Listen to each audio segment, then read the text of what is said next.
उसमें कंप्लीट ज्ञान है, कंप्लीट कोर्स है। प्रथम मंत्र सतनाम, फिर सारनाम, इससे मोक्ष होगा। वो साधना इन वेदों में नहीं है। वेदों में परमात्मा की महिमा है। परमात्मा कबीर जी ने 600 वर्ष पहले अपनी अमृतवाणी में तत्व ज्ञान में कहा था कि वेद मेरा भेद है, मैं ना मिलूं वेदन के माही, और जौन वेद से मैं मिलूं। ये वेद जानते नहीं, ये चारों वेद मेरी महिमा का गुणगान करते, लेकिन इन वेदों में वर्णित विधि से मेरी प्राप्ति नहीं हो सकती। और जिस ज्ञान से, जिस वेद से, उस तत्व वेद से मैं मिलूं, वो ज्ञान इन वेदों में नहीं। ये वेद जानते नहीं। वेद मेरा भेद है, मैं ना मिलूं वेदन के माही, और जौन वेद से मैं मिलूं। ये वेद जानते नहीं। उसको बताने के लिए स्वयं परमात्मा आते। तो हमारा जो प्रसंग चल रहा है, हमने पुरुष को सिद्ध करना। पुरुष माने परमात्मा। ये देखिएगा, श्रीमद् भगवत गीता रख दी, यजुर्वेद उठा लिया, और ये महर्षि दयानंद सरस्वती द्वारा ही अनुवादित है। ये यहाँ से प्रकाशित है। ये वही वाला है जो हम पढ़ रहे थे अभी थोड़ी देर पहले। ये वही वाला है। हम 4400 अध्याय पढ़ रहे हैं, 40वां अध्याय यजुर्वेद का। 15वें श्लोक में हमने पढ़ा है ओम करतो समर कलवे समर करतो समर। ये तो पढ़ लिया कि ओम नाम का जाप काम करते करते श्रवण करो, विशेष कसक के साथ श्रवण करो, मनुष्य जीवन का प्रथम करतो जान कर श्रवण करो। वायु अनिलम अमृतम अथ ईदम भस्मांतम शरीरम। शरीर भस्म होने पर, नष्ट होने पर, छोड़ने के समय जब आपकी जो वायु है, प्राण आपके जो जीव है, उसमें इतना अमृतव हो जाएगा कि वो जो ओम से होता है। अब हम यहाँ आते हैं 4400 अध्याय 40 में जाएगा 17वें श्लोक में। ये 17वां मंत्र है। इसमें लिखा है हे मनुष्यों, जैसे ज्योत स्वरूप रक्षक मुझसे, गीता वेद ज्ञान दाता कहता है, मुझसे अविनाशी यथार्थ कारण के आच्छादित मुख के तुल्य उत्तम अंग का प्रकाश किया जाता है, या किया जाता है आना चाहिए। और वह प्राण व सूर्य लोक में पुरुष है। ये पुरुष शब्द है संस्कृत में। पुरुष माने पूर्ण परमात्मा। हमने पुरुष सिद्ध करना था यहाँ से। पुरुष माने पूर्ण परमात्मा। एक तो ये खुद कहता है कि मैं ज्ञान दे रहा हूँ, हे मनुष्य, क्योंकि ज्योत स्वरूपी रक्षक मुझसे, ये ज्योत स्वरूपित है काल, मुझसे जो अविनाशी यथार्थ कारण के आच्छादित मुख के तुल्य उत्तम अंग का प्रकाश किया जाता है। यानी ज्ञान दिया जा रहा है। जो वह वेद ज्ञानदाता कह रहा है कि जो वह प्राण व सूर्य मंडल में पूर्ण परमात्मा है, वह तो प्रोक्ष है। वह तो प्रोक्ष है, यहाँ है लिखना था। अहम, यूँ कहता अहम, ये है असो, सो असो अहम। ओम खम ब्रह्म। खम माने ब्रह्मलोक, दिव्य आकाश रूप, ब्रह्मलोक रूपी दिव्य आकाश में ब्रह्म रहता है, और ये मेरा ओम नाम है।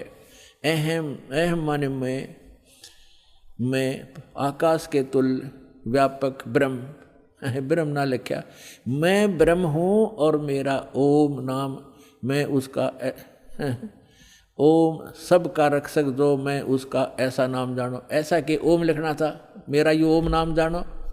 ये आधाड़ंगा डाया इसने, तो इसे सिद्ध हो गया कि वेद ज्ञान दाता कह रहा है कि मेरा तो ओम नाम है। वो परमात्मा, पुरुष माने पूर्ण परमात्मा तो गुप्त है, वो अन्य है, वो प्रोक्ष है। तो यहाँ अब हम आते हैं ऋग्वेद मंडल नंबर 9 और सूक्त नंबर 1 के मंत्र नंबर अब 8 और 9 को स्पष्ट करेंगे। पहले तो हमने पुरुष का अर्थ इन्हीं के इन इंजीनियरों से लेना पड़ेगा, क्योंकि नहीं तो ये बहका देंगे आपको। पुरुष माने आदमी हो से पुरुष, तो क्योंकि परमात्मा भी मनुष्य जैसा है, इसलिए प्रथम पुरुष वही है, सेकंड हम पुरुष हैं, मनुष्य है। तो वहाँ प्रथम पुरुष, क्योंकि जैसे पवित्र बाइबल में लिखा है कि परमात्मा ने मनुष्य को अपने जैसा बनाया, तो वो भी पुरुष है, वो परमात्मा है। हम भी पुरुष से, हम नासवान हैं, हम डुप्लीकेट हैं, उसकी शकल है, उसी के आकार मिलते जुलते मनुष्य जैसे मनुष्य। तो ऐसे ही जिनको भगवान मिले हैं, उन्होंने कहा गरीबदास साहिब जी ने अपनी अमृतवाणी में कि हमरे ही उनियार हैं, हमारा सृजनहार, हमारी ही शकल का हमारा भगवान, हमारा बनाने वाला वो परम पिता। तो यहाँ पुरुष जो है, इस भगवान परमात्मा की तरफ संकेत है। इन्होंने भले ही गोल मोल करना चाहा, यहाँ पुरुष लिखना शुरू कर दिया, परमात्मा लिखना बंद कर दिया, हमें मूर्ख बनाने के लिए। ये जनता के नासक थे, इनको संस्कृत अवश्य आती थी, अध्यात्म ज्ञान था नहीं। ये काल के भेजे हुए दूत थे, तो मैं ऋषि दानंद हो, चाहे इसके चेले जितने भी जो इस अनुवाद कर रहे हैं इसका वेदों का, ये स्वयं भ्रमित हैं और समाज को यथार्थ ज्ञान नहीं दे सके। और चाहे आज तक के जितने ऋषि महर्षि हुए हैं उनको यथार्थ ज्ञान नहीं था। केवल परमात्मा ने जिन महापुरुषों को अपना परिचय दिया, अपना साक्षात्कार करवाया, सचखंड लेकर के वापस छोड़ा, उन महापुरुषों को छोड़कर और किसी के पास अध्यात्म ज्ञान नहीं था। अब वो ज्ञान इस दास को दिया उस परमपिता ने, इसका लाभ उठाओ। अब देखो, अब हम आगे ऋग्वेद मंडल नंबर 9 सूक्त 1 और मंत्र नंबर ये 6 तक तो ये परमात्मा लिखते आगे, और 7 में इन्होंने पुरुष लिखना कर दिया। उस पुरुष को, उस परमात्मा को लिखना था, तब माने उस परमात्मा उस पुरुष को लिख दिया। कोई बात है यार, यहाँ गड़बड़ कर दी। अब पुरुष माने परमात्मा, आपको पूर्ण परमात्मा, तो हम इसको पूर्ण परमात्मा बोलेंगे। उस पूर्ण परमात्मा को उग्र गतियाँ प्रेरणा करती हैं, यानी जब संसार में हाहाकार मच जाती है और अध्यात्म गुरु जो है अज्ञानी हो जाते हैं, उनका उद्देश्य केवल जनता को ठगना ही हो जाता है और हाहाकार मच जाती है, सब प्राणी दुखी हो जाते हैं, तो परमात्मा दुखी होता है क्योंकि हम उनके बच्चे हैं, वो हमारा पिता है, तो अपने का दुख अपनों को ही होता है। तो फिर वो परमात्मा उन उग्र गतियों से प्रेरित होकर 600 वर्ष पहले परमात्मा आए थे, ऐसा ज्ञान बता गए थे, एकदम शांति हो गई थी समाज में जो अभी तक चल रही थी। कोई लोटा खसोटी नहीं थी, प्यार से रहते थे, कोई किसी की आत्मा दुखाते समय डरता था भगवान से। अब आग लगी है, सब पूरे विश्व में माया माया दिखाई देती है, ना कोई लाज रही, ना कोई शर्म रहा, ना भगवान का डर रहा। तो अब पुनः स्थापना करने के लिए उस शांति की और भक्ति की परमात्मा ने पहले से ही वचन बोल रखा था कि जब कलयुग 5500 वर्ष बीत जाएगा तब मैं अपना दास भेजूंगा, उसको पूर्ण ज्ञान दूंगा। वैसे तो भगवान ने कहा था मैं स्वयं आऊँगा 12वें पंथ में, गरीब दास वाले पंथ में। परमात्मा नहीं आए तो दास को भेज दिया, वो कंप्लीट स्पिरिचुअल नॉलेज और पूरी पावर देकर, उस परमात्मा ने अपनी पावर देकर।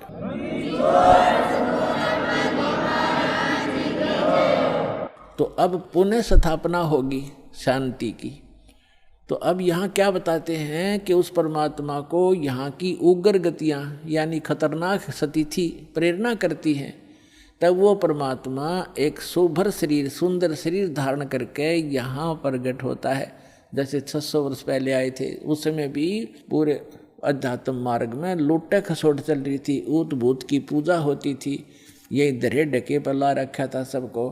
तो परमात्मा ने आके पुनः स्थापना की थी और 64 लाख से सो गए थे उस दानक के, जिसको धानक कहते थे, दुल्हा कहते थे। यदि वो परमात्मा ना होते, आज से 600 वर्ष पहले भारतवर्ष के अंदर 64 लाख से सोना कोई बालकों का खेल नहीं है।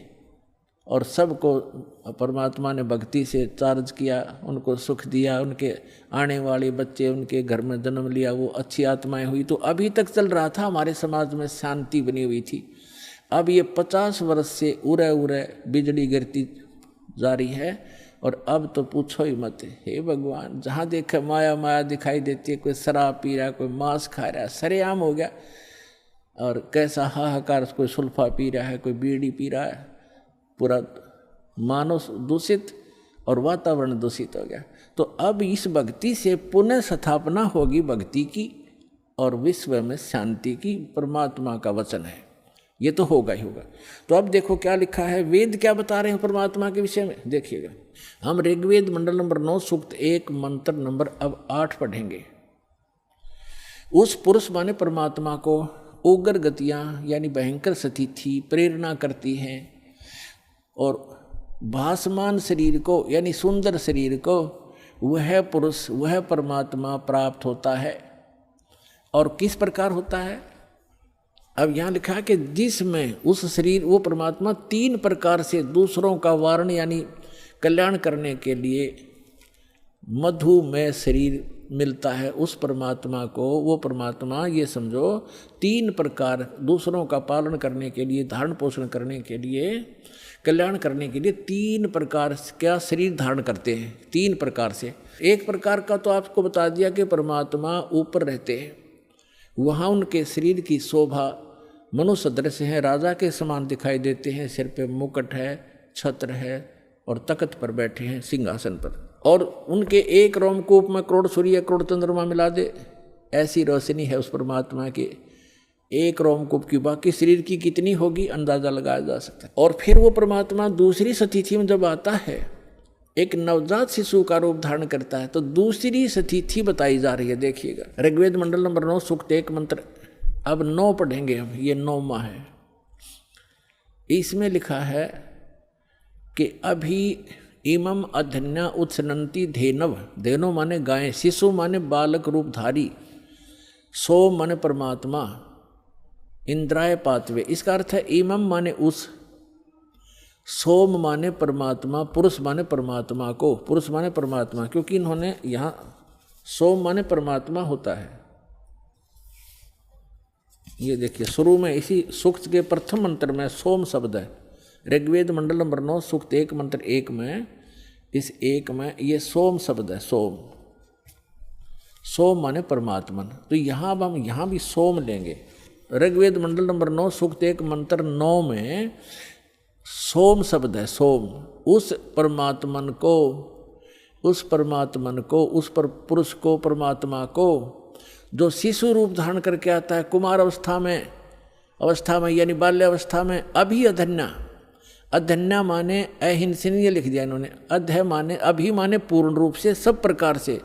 अधन्या माने बिना धनाई, धेनो माने गौवे। हमारे यहाँ क्षेत्र में हरियाणा के अंदर जो गायें नए दूध नहीं होती, गर्भ धारण नहीं किया जिसने, उसको ये कहते हैं ये बिना धनाई है, अधन्या। क्योंकि ये कुछ शब्द हमारी लैंग्वेज में संस्कृत के, कुछ पंजाबी के, कुछ वैसे अन्य भाषाओं का भी समावेश है। जैसे अब इंग्लिश वर्ड भी गढ़े हो गए शब्द हमारी भाषा में, ऐसे पहले से हमारे कुछ शब्द मिले हुए हैं भाषा में। तो हम अधन्या माने बिना धनाई, अभी अधन्या पूर्ण रूप से यानी कंवारी, धेनो माने गौवे। उस परमात्मा की जो शिशु रूप धारण करके जब आता है, उनके परवरिश की लीला कंवारी गायों के द्वारा होती है, ये वेद बताते हैं। और वो किस परमात्मा की हुई है? श्री कृष्ण की का इतिहास आपके पास जीवनी है, श्री रामचंद्र की जीवनी आपके पास है, जिनको आप भगवान माना करते थे, या ब्रह्मा विष्णु महेश की दिखा दो इतिहास, उन्होंने ऐसे कुंवारी गाय का दूध पिया हो। तो who is God? Kabir is God. और कौन कबीर? जो काशी में आए थे, धानक दुल्हा। अब देखो हम ये पढ़ रहे हैं ऋग्वेद मंडल नंबर 9 सूक्त 1 मंत्र 9 में, उस परमेश्वर को शिशु, जो शिशु रूप धारण करके आता है, अभी अधन्या, इसको हम पढ़ेंगे कंवारी। अभी अधन्या कंवारी, धेनो माने गौवे, गायें तृप्त करती हैं, उसका पालन करती हैं। पालन की लीला कंवारी गायों के द्वारा होती है। और ये किस परमात्मा की हुई? कबीर गौड की। आपको कबीर सागर से प्रमाणित कर दिया था। और जिन महापुरुषों ने परमात्मा मिले और सचखंड लेकर गए, जिनको परमात्मा मिला, उनमें कौन कौन है? आदरणीय धर्मदास साहिब जी, आदरणीय मुलुकदास साहिब जी, आदरणीय नानक साहिब जी, आदरणीय दादू साहिब जी, आदरणीय गरीबदास साहिब जी, गांव छुड़ानी जिला झज्जर हरियाणा वाले, आदरणीय श्री गीसा दास साहिब जी, गांव खेखड़ा जिला मेरठ उत्तर प्रदेश वाले, और आदरणीय स्वामी रामानंद जी जो ब्राह्मण थे, 104 वर्ष के हो गए थे, परमात्मा उसमें 5 वर्ष के थे। 99 वर्ष की एज के अंदर डिफरेंस था। कबीर साहब 4 वर्ष की लीला में शरीर में थे जब शिशु रूप धारण करके प्रकट हुए थे, और 104 वर्ष के उस विद्वान पुरुष के छक्के छुड़ा दिए परमात्मा ने ज्ञान के अंदर। तब उसने कहा था कि मैं जब मानूंगा, मैं अंदर समाधि लगाता हूँ, मैं समाधि में आपके दर्शन कर लूँ। तो परमात्मा ने समाधि लगवाई उसकी, फिर लेके गए ऊपर सचखंड में। ओए हो, वहाँ देखा वास्तविक एक काल ने धोखा देने के लिए यहाँ पर स्वर्ग बना रखे। और यहाँ की 4 मुक्तियाँ बता रखी हैं। चारों मुक्ति का भी समय सीमित है। ब्रह्मलोक में गए हुए प्राणी भी वापस जन्म मृत्यु में आते हैं और केवल उस अमर लोक में शाश्वत स्थान में गए हुए प्राणी फिर कभी लौट कर संसार में नहीं आते। तो उसकी नकल करवा रखी इस काल ने। नकली सतलोक, अलखलोक, अगम और अकय लोक, अनामी लोक तक की रचना ब्रह्मलोक में करवा रखी है इसने, ताकि ये जीव भ्रमित होकर मेरे जाल में फंसे रहे। अब समर्थ आते हैं, उनका ज्ञान समर्थ होता है, उनका काम भी समर्थ होता है, उनकी हर गति समर्थ होती है। तो उस परमात्मा का ज्ञान अनमोल है, उसमें कोई त्रुटि नहीं है और उनकी जो भक्ति विधि वो भी कंप्लीट है। और साधक भी यदि श्रद्धा से करेगा तो वो भी पूर्ण लाभ प्राप्त कर सकता है। तो जो प्रसंग चल रहा है, अब ये स्पष्ट हो गया कि जिस परमात्मा की महिमा वेद सुनाते हैं वो परमात्मा है, वो कंप्लीट गॉड है, वो पूर्ण परमात्मा है। और वो लीला क्या करता है ये भी वेद बताते हैं। एक तो लीला बता दी कि वो परमात्मा जब शिशु रूप धारण करके आता है उसकी परवरिश की लीला कंवारी गायों से होती है। अब दूसरा ये है कि वो परमात्मा ऊपर रहता है सतलोक में। सतलोक में जिसे अविनाशी लोक कहते हैं, शाश्वत स्थान कहते हैं, वहाँ रहता है और वहाँ से गति करके आता है। और यही परमात्मा, यही वो महापुरुष बताते हैं जिनको भगवान मिले। जैसे आदरणीय रामानंद जी ने कहा कि दोहू ठोर है एक तू, भया एक से दो, गरीबदास हम कारणे तुम आए हो मगजो। जैसे तुलसीदास जी ने लाखों वर्ष पहले घटित रामायण अपनी भाषा में चौपाइयों में लिख दी, ऐसे ही आदरणीय गरीबदास साहिब जी ने गांव छुड़ाने वाले ने परमात्मा प्राप्त होने के उपरांत उनसे प्राप्त उस स्पिरिचुअल नॉलेज में क्या लिखा है, अपनी छाप लगाकर महिमा बता रही है परमात्मा की। जैसे स्वामी रामानंद जी की और कबीर परमेश्वर जी की जो वार्ता हुई उस समय प्रत्यक्ष दृष्टा की तरह बताई है। गरीबदास जी इसलिए इसमें नाम आता है कि गरीबदास जी ने तुलसीदास जी की तरह परमात्मा, क्योंकि तुलसीदास जी केवल 3 लोक के भगवान के उपासक थे, वहीं तक सीमा थी उनकी बताने की। और ये गरीबदास साहिब जी परम अक्षर ब्रह्म के उपासक थे, उनके भेजे हुए महापुरुष थे, उनसे परिचित थे। तो उन्होंने उस महापुरुष की महिमा बताई है कि रामानंद जी और कबीर परमात्मा की जब गोष्ठी हुई तो रामानंद जी को परमात्मा सचखंड लेकर गए, सतलोक लेकर गए, शाश्वत स्थान दिखाया और बताया कि जो आपके यजुर्वेद अध्याय नंबर 40 के मंत्र नंबर 17 में लिखा है कि वो परमात्मा तो गुप्त है, प्रोक्ष है और वही परम अक्षर ब्रह्म है, सबका धारण पोषण करता है। गीता अध्याय नंबर 18 के श्लोक नंबर 62 में, गीता अध्याय नंबर 15 के श्लोक नंबर 4 में जो बताया स्थान, वो ये स्थान है और मैं स्वयं परमात्मा हूँ। हम ही अलख अल्लाह हैं कुतुब गोस और पीर, गरीबदास खालिक दनी हमरा नाम कबीर। ए स्वामी सृष्टा में और सृष्टि हमारे तीर, दास गरीब अधर रहूं ऊपर बसता हूँ और अवगत सत कबीर। मैं हूँ वो परमात्मा, ऊपर रहता हूँ। फिर वो दिखाया सचमुच। तब रामानंद जी ने कहा था कि दोहू ठोर है एक तू और भया एक से दो, कह गरीबदास हम कारणे तुम आए हो मगजो। मगजो माने सफ़र करके वहाँ से चल कर आए हो। आदरणीय गरीबदास साहिब जी ने कहा कि अजब नगर में ले गए हमको सतगुरु आन और जल के बिंब अगाध गति वहाँ सूते चादर तान। गरीबदास साहिब जी ने कहा कि अलल पंख अनुराग है सुन मंडल रह थीर, सुन में रहते हैं परमात्मा सथिर और दास गरीब उधारिया मुझे सतगुरु मिले कबीर। अनंत कोट ब्रह्मांड का एक रति नहीं बाहर और सतगुरु पुरुष कबीर हैं ये कुल के सिरजनहार। हम सुल्तानी नानक तारे दादू को उपदेश दिया, जात जुलाहा भेद नहीं पाया, वो काशी माए कबीर हुआ।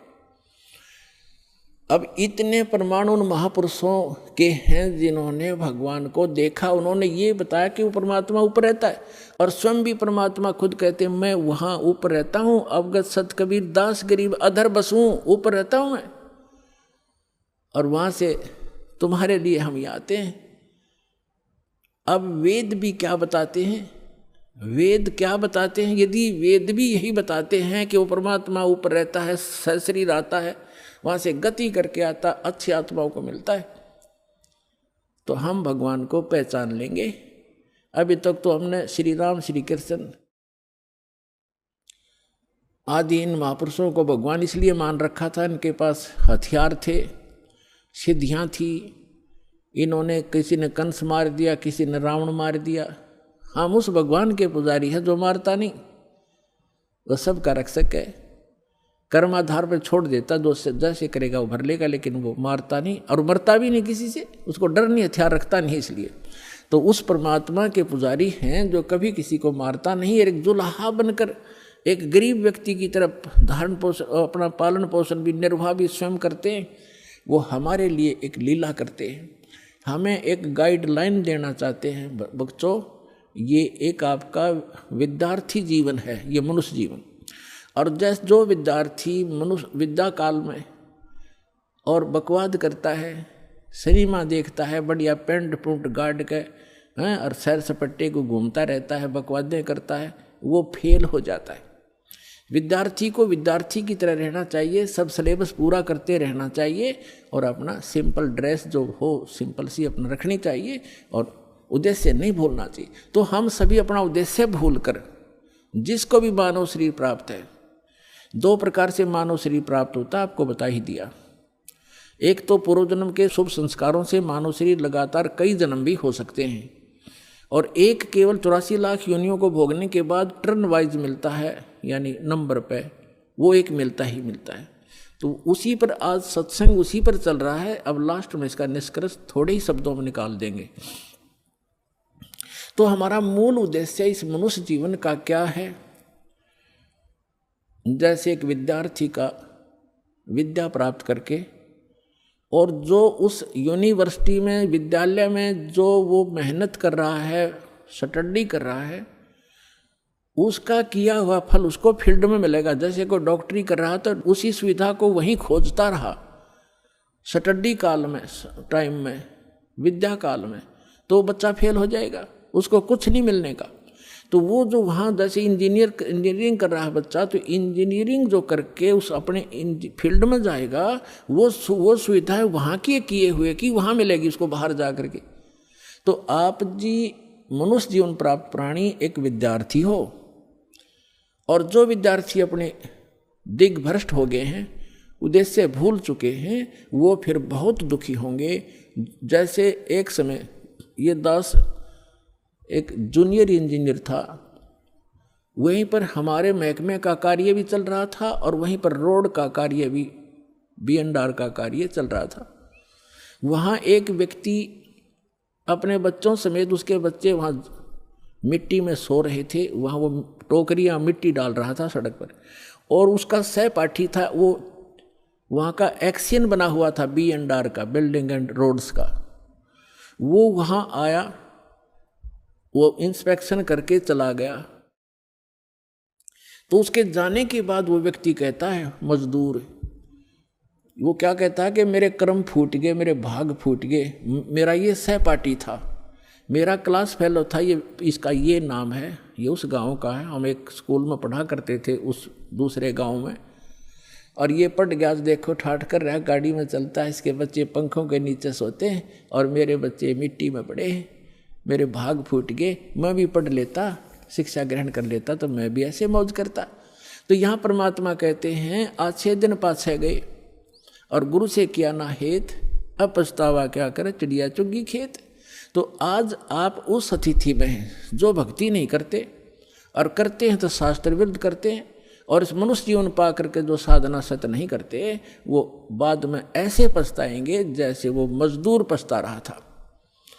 तो आप जी का जो यहाँ मूल कार्य है, मनुष्य जीवन प्राप्त प्राणी का पूरा सतगुरु प्राप्त करें और पूरा ज्ञान। अब पूरे गुरु का आपको पता नहीं था, आपको एक बालक को सभी पूरे नजर आते हैं, क्योंकि जो भी संत बना हुआ है उसने कुछ तो बाणी बूणी, कोई वेद मंत्र, कोई गीता मंत्र को कहीं ना कहीं से वो तो उसने कंठस्थ कर ही रखे हैं, और वो हमारे लिए बहुत भारी हो जाता है। जो लगातार संस्कृत बोल दे, को बड़ी बड़ी कथा सुना दे, हम न सोचे महापुरुष पढ़ा है तो बहुत गजब का। तो हमें ज्ञान नहीं था, तब हमें ज्ञान होगा, हमारे पास एक ISI मार्क का एक पैमाना होगा, फुट रूल होगा, हम तुरंत नाप लेंगे इसका साइज क्या है, हम उसको रिजेक्ट कर देंगे। अगर हमारे वेदों से नहीं मिलता उसका ज्ञान तो रिजेक्टेड है। तो मनुष्य जीवन प्राप्त प्राणी जो भक्ति नहीं करते और करते हैं शास्त्र विरुद्ध करते हैं, तो वो अपना जीवन नाश कर रहे हैं। जो विद्यार्थी और जो टीचर आउट ऑफ सिलेबस पढ़ाता है, पाठ्यक्रम से हटकर ज्ञान देता है, नावल सुनाता है, कोई फिल्मी स्टोरी सुनाता है, अपने जो पाठ्यक्रम से बाहर का जो ज्ञान है वो एग्ज़ाम में काम नहीं आता। और एग्ज़ाम में जो वही काम आएगा जिसने सिलेबस पढ़ रखा है, पाठ्यक्रम पढ़ा है। तो हमारा पाठ्यक्रम है 4 वेद, 18 पुराण और श्रीमद् भगवद गीता, कुरान और बाइबल। क्योंकि हम सभी मानव हैं, पूरे विश्व के हम एक ही परमात्मा के बच्चे हैं। जीव हमारी जाति है, मानव धर्म हमारा, हिंदू मुस्लिम सिख ईसाई कोई धर्म नहीं है न्यारा। हम केवल भगवान के लिए बंटते चले गए और भटकते चले गए। अब उसी परमात्मा ने आके हमें फिर इकट्ठा करने की चेष्टा की है। उस समय हम समझ नहीं सके क्योंकि हम अशिक्षित थे। अब हम शिक्षित हैं, सदग्रंथ हमारे पास हैं और तत्व ज्ञान दास को परमात्मा ने दे रखा है। ये आपके रूबरू कर दिया है। अब इसको आसानी से समझेंगे। अब जो प्रसंग चल रहा है, जिन महापुरुषों ने परमात्मा को देखा, उन्होंने बताया कि वो भगवान ऊपर रहता है, ऊपर, और वहाँ से चल कर आता है, हमें मिला, उसको मिला, ऐसे मिला, सारे प्रमाण है हमारे पास। अब वेद क्या बताते हैं उस परमात्मा के बारे में, वो क्या लीला करता है? यदि वेदों में भी वही प्रमाण मिल जाता है जो उन महापुरुषों को मिला जिन्होंने बताया कि मुझे भगवान मिले परमात्मा और सचखंड लेकर गए, मुझे वापस छोड़ा, वो है परम अक्षर ब्रह्म, वो कंप्लीट गॉड है। और वैसी ही लीला वेद बताते हैं। तो आप अपने आप समझ में आ जाना चाहिए, अग्रम अग्रम खत्म हो जानी चाहिए प्राणी की, और बिल्कुल हो जाएगी।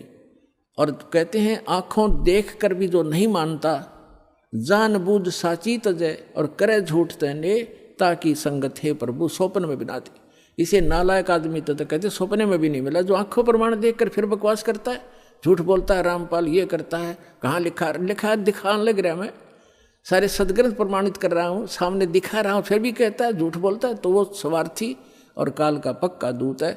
उस व्यक्ति का मुंह नहीं लागना चाहिए, उसकी बात नहीं सुननी चाहिए अपने सफल होने के लिए। आप जी को इतना स्पष्ट हुआ कि परमात्मा जब शिशु रूप धारण करके आता है दूसरी सतिथि में, 3 प्रकार से हमारा धारण पोषण करता है, हमारा कल्याण करने के लिए 3 प्रकार के शरीर में वो लीला करता है। एक तो सतलोक में रहता है, वहाँ तो बहुत तेजों में शरीर है, वहाँ से हल्का तेजपन रूप बना करके, और दूसरे सतिथि में एक शिशु रूप धारण करके प्रत्येक युग में परमात्मा मिलते आते हैं, ऐसा लीला करते हैं। उनकी यही लीला परवर्ष की लीला कुंवारी गांव से ही होती है।